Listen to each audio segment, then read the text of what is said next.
বলছে হ্যাঁ আমিরুল মুমিনিন, আমার ঘরে কাজ করে দেওয়ার মতো কোনো লোক নেই যে আমার কাজে সহযোগিতা করবে।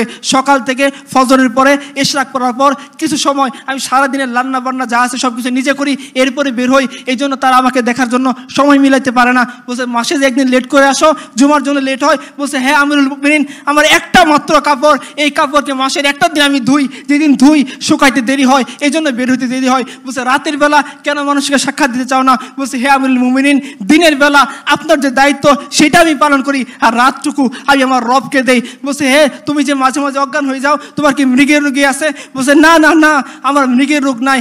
আমার চোখের সামনে একজন সাহাবীকে মক্কার মুশরিকটা ধরে টুকরা টুকরা করছিল, আর সে মরার সময় বলতেছিল ওয়ালাস্তু উবালি হিনা ওয়াকতালু মুসলিমান আলা আইয়ি জানবিন কানা লিল্লাহি মাসরাই ওয়া যালিকা ফি যাতিলিল্লাহি ইয়াশা ইউবারিক আলা আওসালি শিলবিন মুমাজ্জাই। আমার চোখের সামনে তাকে টুকরো টুকরা করা হয়েছে, তাকে শরীরের উপর চড়ে দেওয়া হয়েছে, কিন্তু আমি কিছু করতে পারিনি। যখন এই দৃশ্য আমার মনে আসে আমি বেহুশ হয়ে যাই। এই হচ্ছে আমার অবজেকশন।